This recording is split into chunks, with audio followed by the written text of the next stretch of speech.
Thank you, Mirella, for your strength and courage.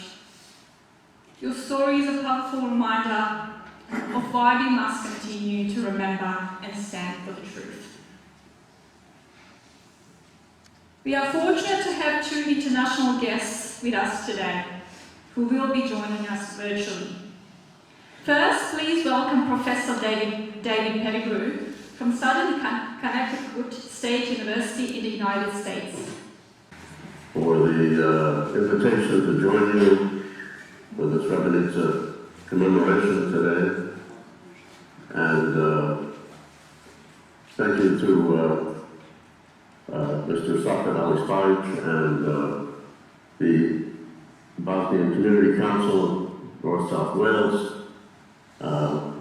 Thank you to His Excellency Mutic, the Ambassador of Bosnia and Herzegovina, to Australia and New Zealand, to government representatives, members of the community, Professor Odzowski, Mrs.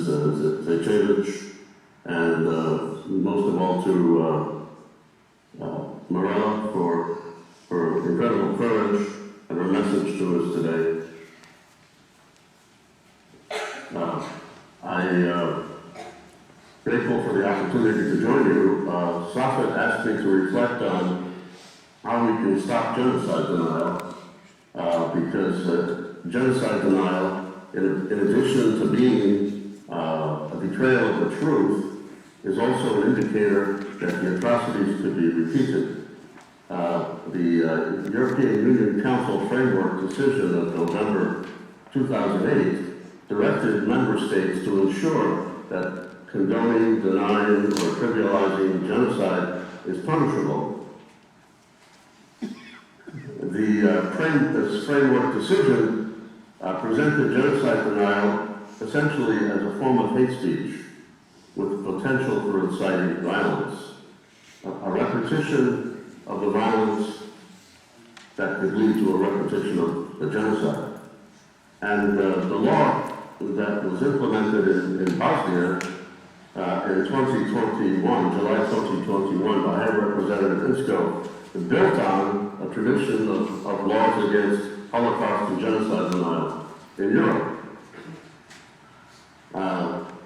With the concern that denial, again, identifies the group as unworthy of empathy or protection against harm and renders the group vulnerable to a repetition of that harm. The problem we're facing today is that the leadership of Republika Srpska and Serbia engaged in genocide denial with almost complete impunity, even with that implementation of the law against denial in Bosnia. Only one person in Bosnia, to my knowledge, has been convicted of genocide denial. This is Goran Pavlovic, who was convicted of distributing banners that glorified Ratko Mladic. According to the report, the court found that Pavlovic made and distributed the posters with the slogan proclaiming July 11th as the Liberation Day of Srebrenica. And the court found that he put banners celebrating the birthday of Ratko Mladic over Bratunec. The court determined that Mr. Pavlovic knew that he was glorifying a war criminal, and this could cause a fear and feelings of insecurity among Bosniak locals. So he was sentenced to 2.5 years in prison, which a conviction that can be appealed. But apart from that one conviction, and perhaps other investigations, denial by Milorad Dodik or Mr. Vucic or others proceeds with impunity. The glorification of war criminals in Republika Srpska is at the level of an epidemic and has led to what Ari Salilovic has termed triumphalism, a stage beyond denial in which perpetrators actually celebrate the crimes. And as we speak, memorials of perpetrators colonize the cultural landscape in Republika Srpska. The mural glorifying Ratko Mladic at the entrance to Kalinovic announces Grad Heroj, town of the hero. And this is just one example of this pathology. While denial and glorification are running rampant, survivors have been forbidden from installing memorials at sites such as the Srebrenica Cultural Center, where the atrocities that took place were judged to be a part of the Srebrenica genocide.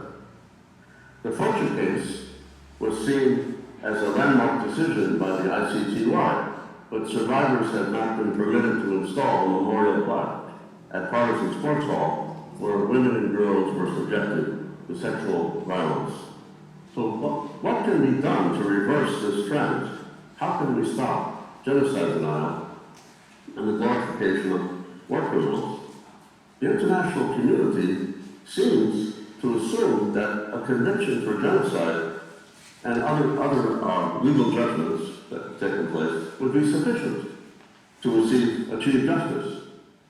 They fail to recognize that a society that endured genocide, such as Bosnia, requires additional transitional justice initiatives to ensure the development of a culture of remembrance, including commemorations, such as ours today, memorials, educational programs, museums, to educate current and future generations to prevent the repetition of the atrocities. But this failure, the lack of any commitment to the implementation of transitional justice initiatives, has encouraged genocide denial in Republika Srpska. The High Representative and international community have failed to ensure the prosecution of denial or prosecution of the glorification of war criminals, and have failed to support installation of memorials. I arranged and attended meetings between survivors and the legal and political advisors to the High Representative, and they indicated that we're not prepared. Eva stated and alluded, as we remember the Srebrenica genocide, we also remember that the ethnic homogeneity in what became known as Republika Srpska, or what was called Hrvatska Bosna. So this meant it was not a civil war, but an armed conflict of an international ethnic homogeneity. So it's a matter of great concern with genocide denial and the glorification of war criminals that those ultranationalist ideologies seeking a greater Serbia or a greater Croatia are still trying to achieve their goals of the 90s. So commemorations such as ours today can play a role in rebuilding and restoring a post-genocide society that has been so deeply traumatized. And commemorations such as ours today can of the international courts. And the failure of the international community to implement transitional justice initiatives has encouraged and normalized denial in Republika Srpska. It's simply incomprehensible that as we mark 30 years since the Srebrenica genocide, that the mural glorifying Ratko Mladic stands at the entrance to Caledonia. Such an outcome suggests that Europe and the international community did not learn from the genocide indictments or did not understand their responsibility to transitional justice. A UN Human Rights Council report in 2020 emphasized that without memory, without commemoration, the rights to truth and justice cannot be fully realized, and there can be no guarantees of non-recurrence.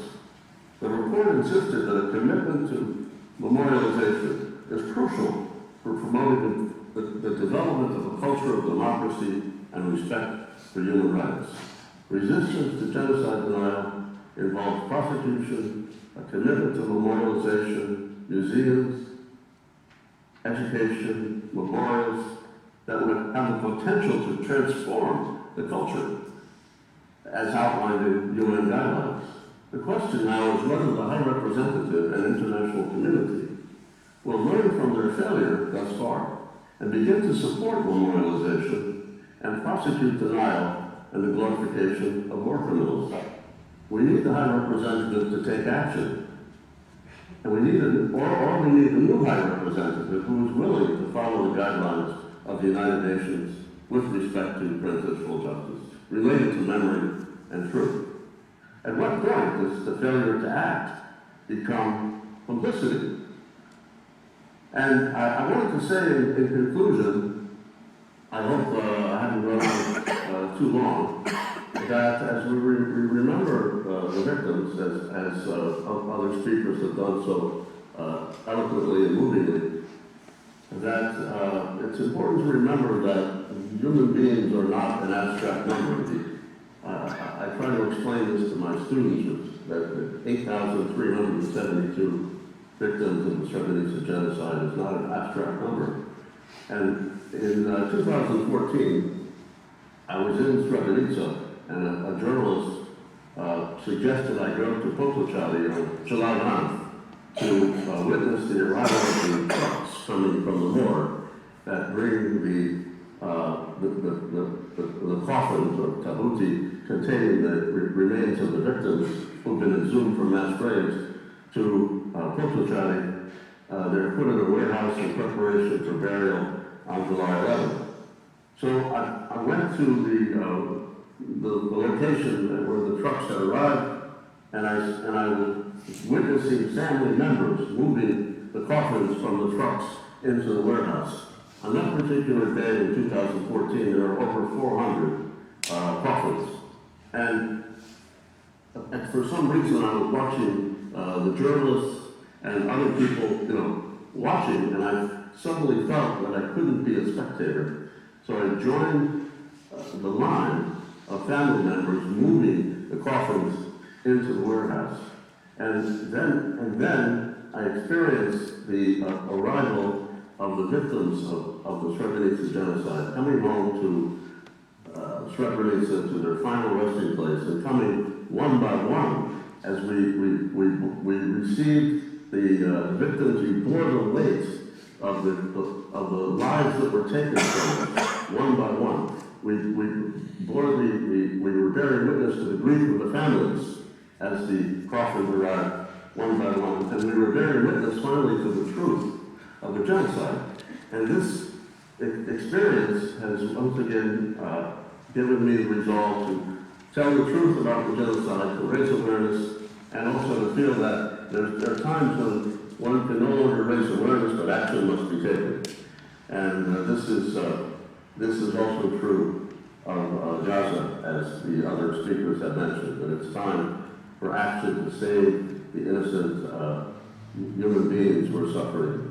And we need immediate humanitarian assistance. So thank you very much for your patience, your attention, and it's an honor to be with you today.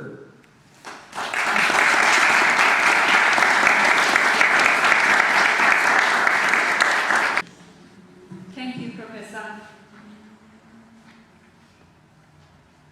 Dr. Amy Ranich, Director of the Institute of Research of Genocide Canada, was scheduled to join us virtually today. Unfortunately, due to unforeseen circumstances, he's unable to be with us. However, he has prepared a written message, which I will now read on his behalf.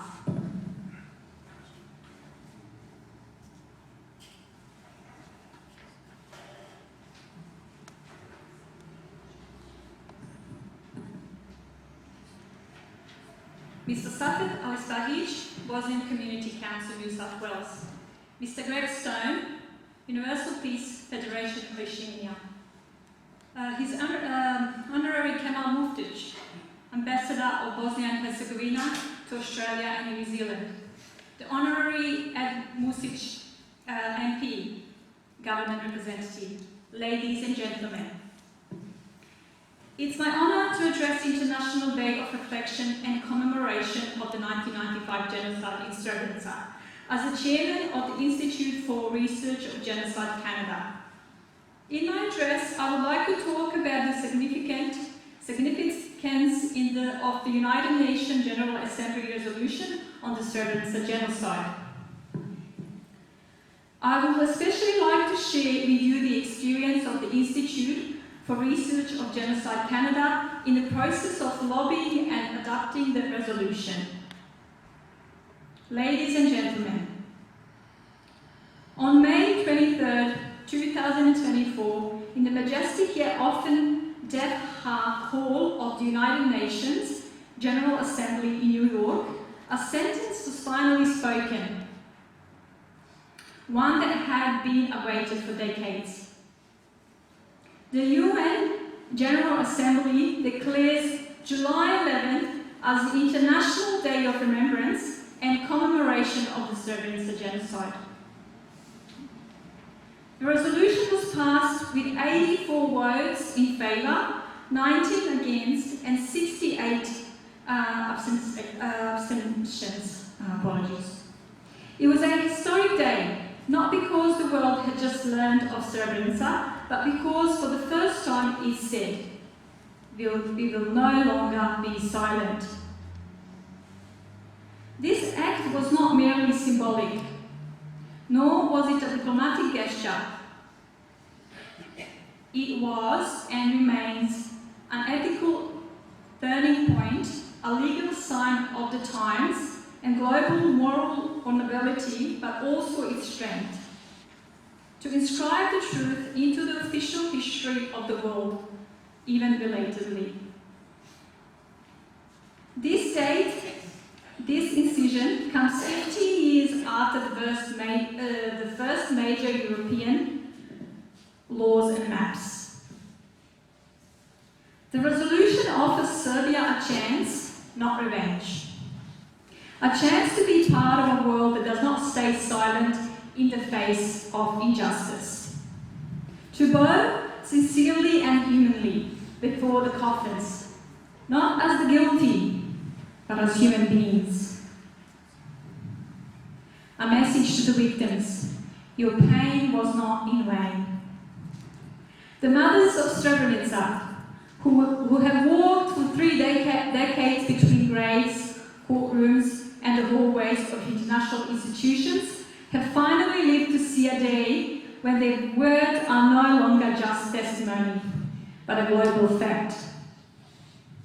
This resolution is a recognition that the children existed, that they did not vanish, that the world remembers them. The message to the victims is, your pain is no longer yours alone, it's ours. Srebrenica is now a name that belongs not just to Bosnia, but to all of humanity. And no one ever again can say they didn't know. A message to the world: genocide cannot be live streamed. In a time when new crimes unfold before the eyes of the world, in Palestine, Ukraine, Congo, Sudan, this resolution arrives as a warning, not as a reminder of the past, but as a mirror of the present. Srebrenica is not the only genocide, but it is the only one committed under the watch of those who had promised to prevent it. This is why the resolution's message to the world is: if Srebrenica becomes only a symbol and not a commitment, it will happen again. If July 11 becomes only a day of ceremony and not a day of action, then the world has learned nothing. The day humanity spoke. On May 23rd, 2024, the United Nations, if only for a moment, what its founders had envisioned, the conscience of the world, recognition of genocide. The European Parliament resolution of January 15, 2009.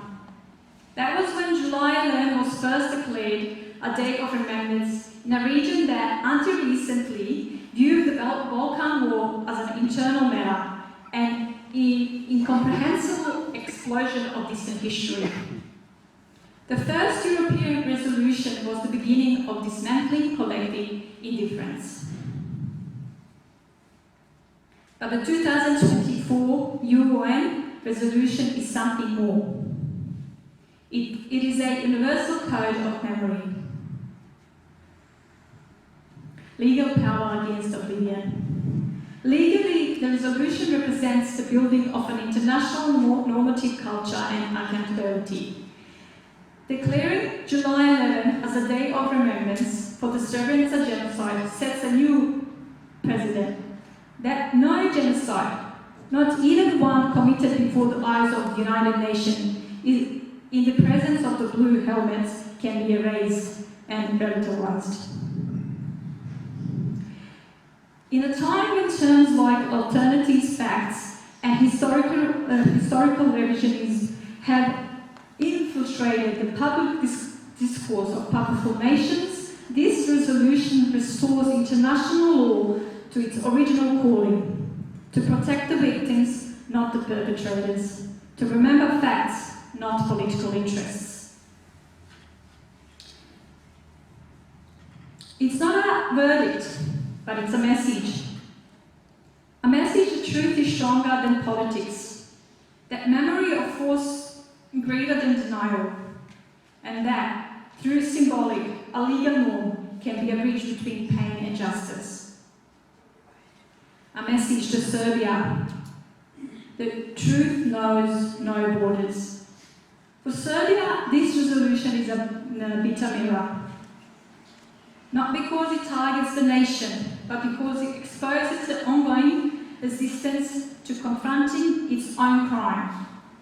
Since the resolution was first proposed, the Serbian political elite led an international campaign to block it, employing rhetoric of collective victimhood, false pride, and geopolitical defiance. But the world voted, the truth was spoken. The message to Serbia is not, you are genocidal people. The message is, you cannot move forward until you pass through the truth. And that truth is not only about the past, but the future. Because a people that cannot name its own crime will repeat it. If not with weapons, then with words, in schools. And as today, on the first anniversary of the resolution, we do not only remember the past, we promise the future. We promise to remember, not to hate, but to prevent repetition. To speak the truth, not to judge, but to heal. And to never again allow any people to become visible while they disappear. Because a world that remembers is not lost. Finally, on behalf of our institute, I would like to thank Mr. Safet Alispahic and Bosnian Community Council New South Wales for everything they have done, are doing, and will do. Truth, justice, the culture of remembrance, and the state of Bosnia and Herzegovina in Australia.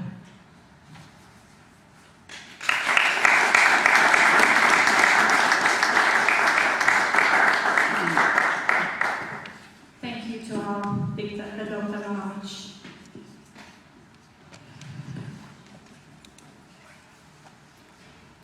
To speak on identity, resilience, and stereotyping, I now invite Dr. Samra Alispahic from the University of Sydney to share her reflections.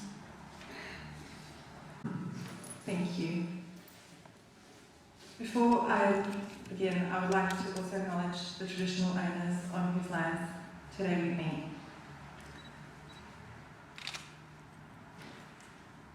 When I was a very little girl, I had a moment that to this day remains etched in my memory. I was sitting next to my mum as she watched TV, and as I looked up at the screen, I saw people shackled. Saddened by this image, I asked her, why are they tied up? My mum turned to me and she said, because of their skin colour. Confused, I asked, but why? Knowing I was too young to understand the full weight of racism, she simply said, promise me when you grow up, you will never treat anyone differently because of who they are. What neither of us knew then was that only a couple of years later, my own family would be targeted. Not for what we had done, but precisely for who we were. We would live through the longest siege of a capital city in modern history, the siege of Sarajevo. And my childhood was shaped not by memory, but by survival. If the grenades didn't get you, then the snipers were out to get you, even while you were waiting to fill your canisters with water. Daily, we were their target. However, in towns across Bosnia, Visegrad, Prijedor, Foča, Goražde, Srebrenica, what today has become the synonym and symbol for what the people of Bosnia have endured. People were subjected to horrific crimes, mass killings, forced deportations, and torture. For example, in Prijedor, on May 31st, 1992, non-Serb civilians were ordered to wear white armbands and hang white sheets on their homes as ethnic marking that echoed the darkest period of the 20th century to date. To date, Prijedor holds one of its biggest mass graves found in Bosnia. Likewise, in Visegrad, on June 27, 1992, the town where my parents, both maternal and paternal ancestors, are from, 72 civilians, mainly women, children, and elderly, were burned alive in what was termed to be a living bonfire. My little cousin was 2 years old, and he was there with his mother. The youngest was 2. The youngest was 2 days old. The Bosnian War and genocide took the lives of nearly 100,000 civilians. Over 2 million people were forcibly displaced. Up to 50,000 women were systematically raped, targeted solely, again, because of their ethnic and religious identity. In what followed, more than 40,000 people were reported as missing, and over 3,000 mass graves have since been recovered, some of which held members of my own family. Sarajevo was a city under siege, was completely surrounded, although the UN nations controlled the airport strip, as you can see. Nothing was coming in or out of the city. It's very reminiscent of what we're seeing across our screens today. The people of Sarajevo were starving. In desperate moves, some people ran across the tarmac, being targeted by snipers, as they did, in order to go to the other side and get food for their family. My mother was one of them. In 1993, a tunnel was dug secretly and by hand beneath the airport. It connected the city to Bosnian-held territory, allowing food and aid and people to move through. It was named the Tunnel of Salvation, or the Tunnel of Hope. And in 1995, that tunnel became our only way out. It was through the tunnel that my mother and I escaped, carrying nothing but a change of clothes, a torn 10-mark note, and the will to survive.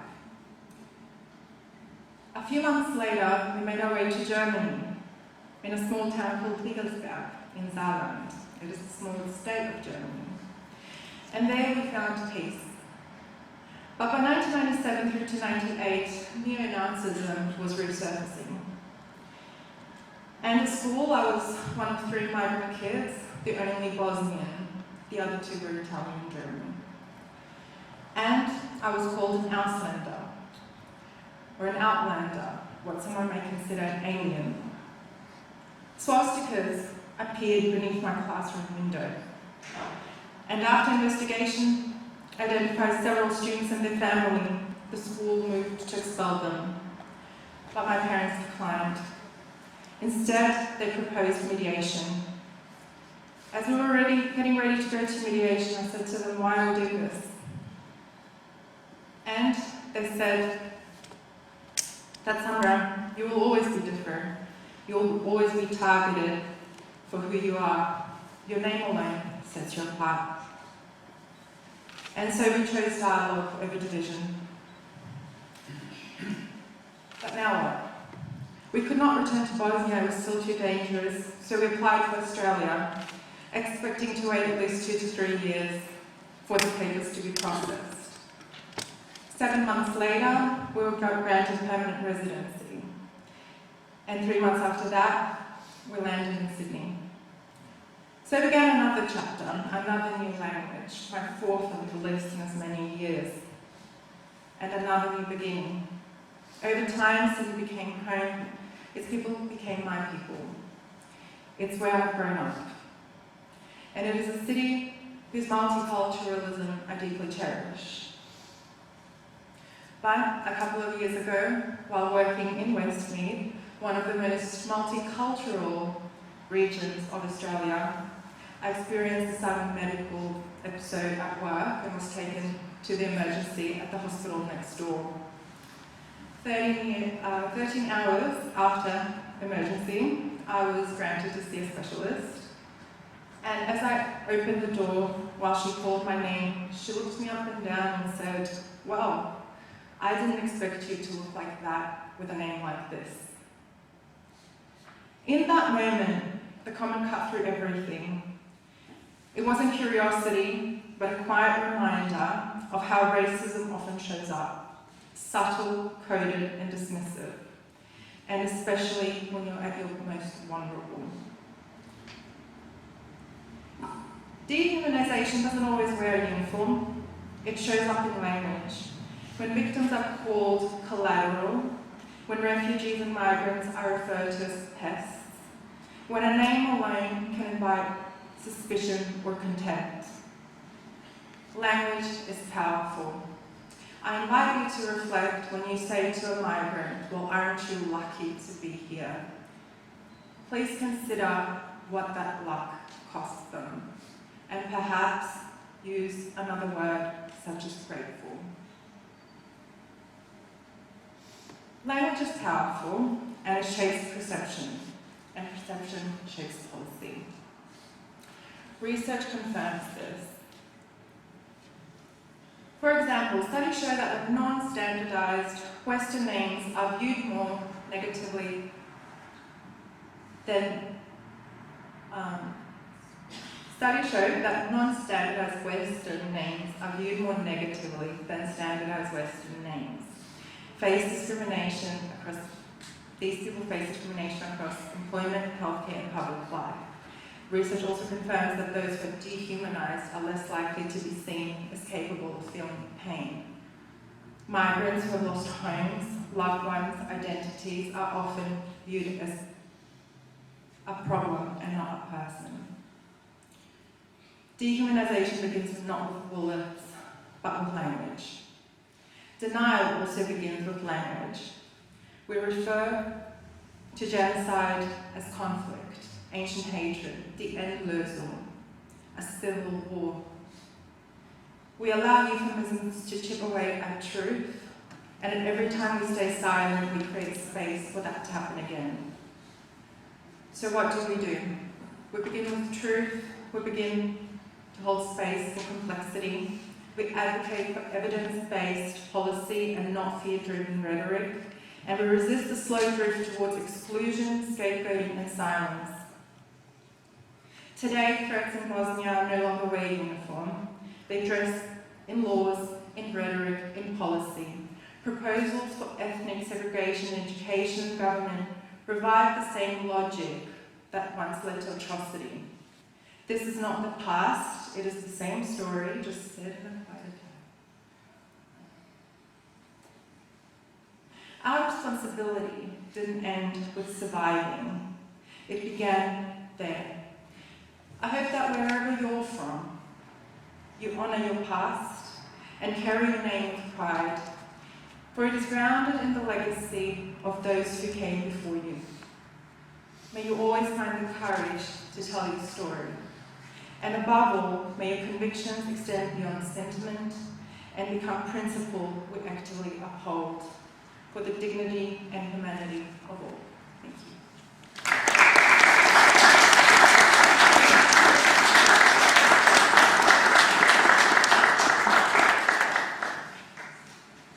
Thank you, Dr. Alisbahic. We now welcome Huomodradiyeka, the Blue River Choir, for a special musical tribute. Through their voice, they bring both sorrow and hope, a reminder of the strength of community and healing through songs.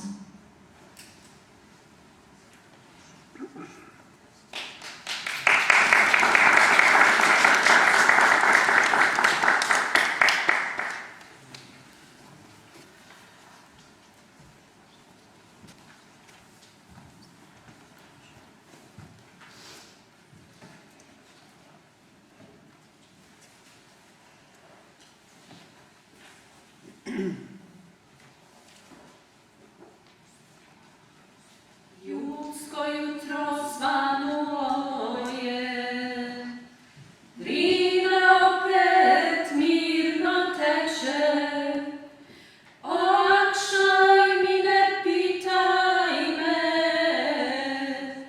što iz grudi uzdah kreće.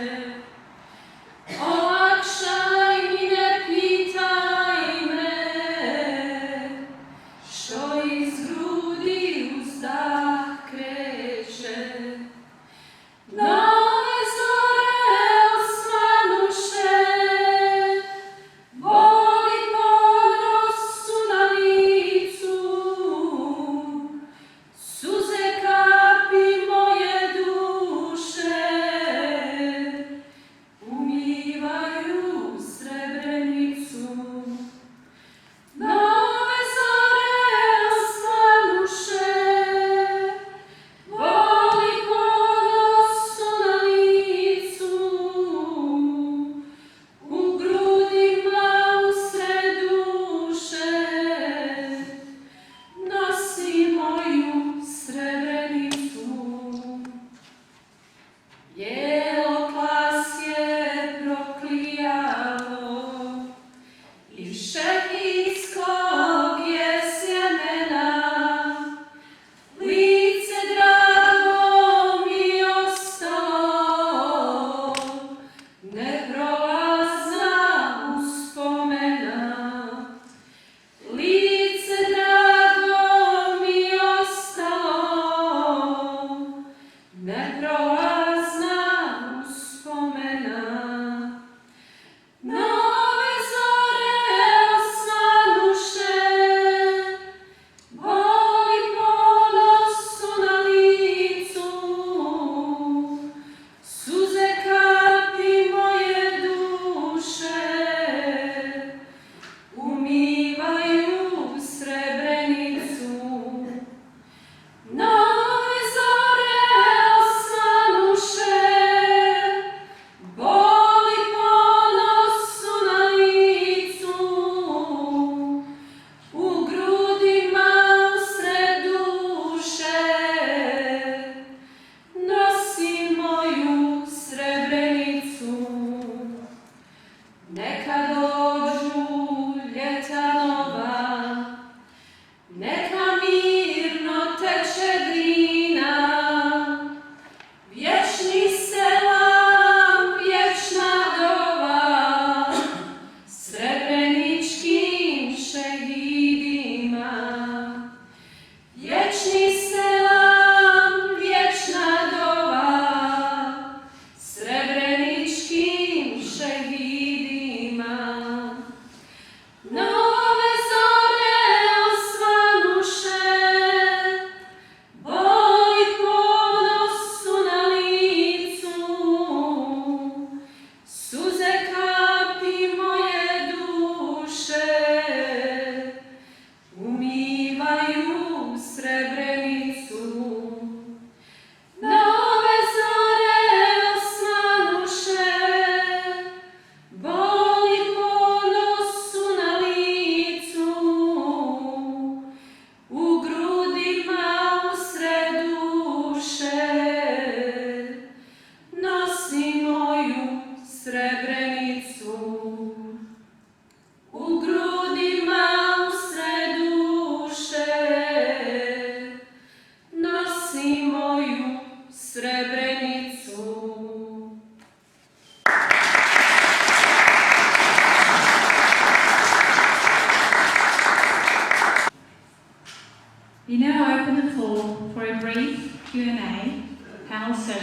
several of today's speakers.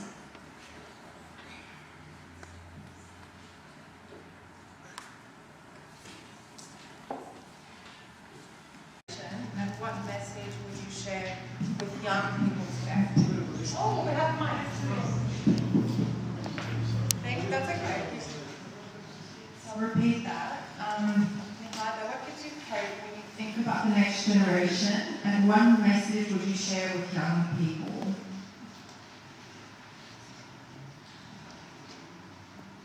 What gives me hope?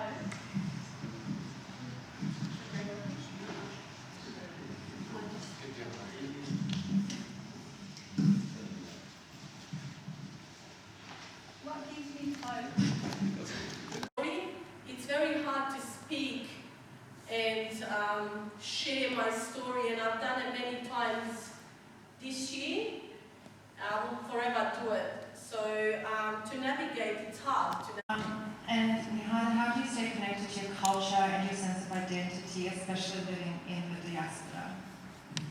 Okay, I stay connected through language, tradition, and memory. I cook the food, tell them the stories where I come from. Not only the bad stories, not only about the tragedy. I tell them about the good side of it as well. I surround myself with people that understand me.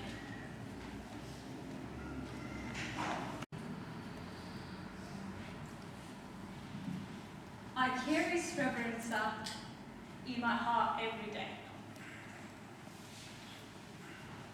My identity lives in me, and thank you. Does anyone from the audience have a question for? I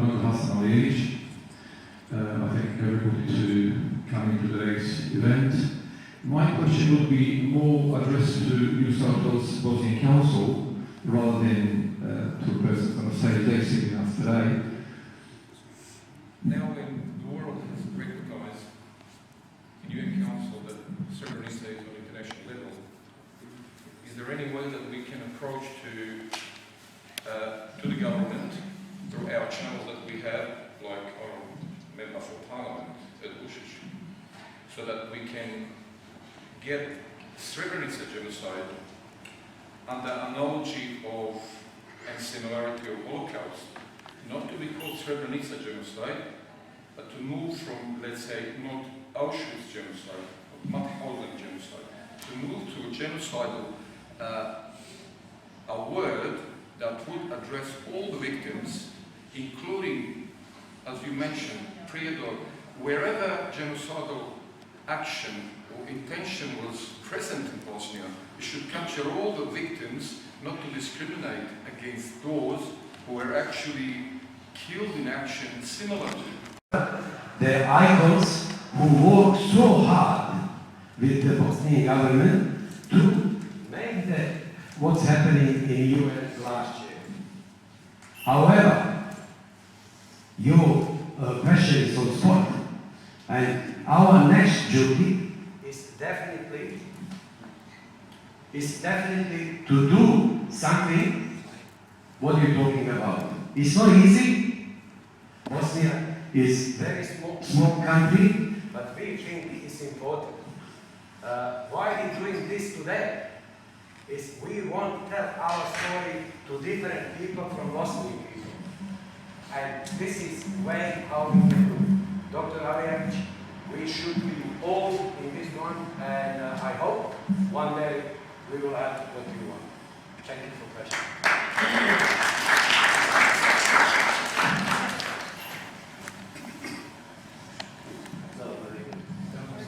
I'm very glad that we are with you, and this is a very important commemorative event.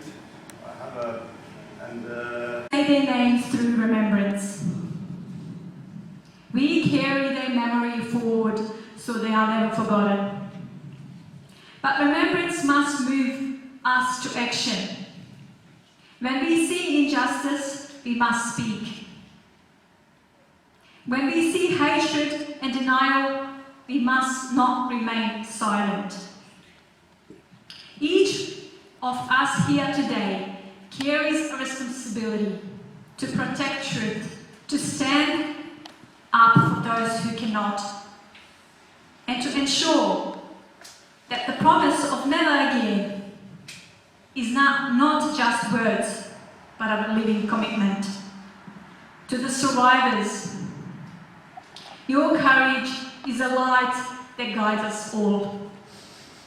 To those who lost loved ones, we hold your grief with you, and we will continue to honour their memory. And to all of us, may this gathering strengthen our resolve to create a world where such atrocities can never take root again. Let us live here united, with hearts full of remembrance and hope, because remembrance is not the end of the story. It is the beginning of change. We invite you to stay for light refreshment and community connection following the program. Thank you all so much.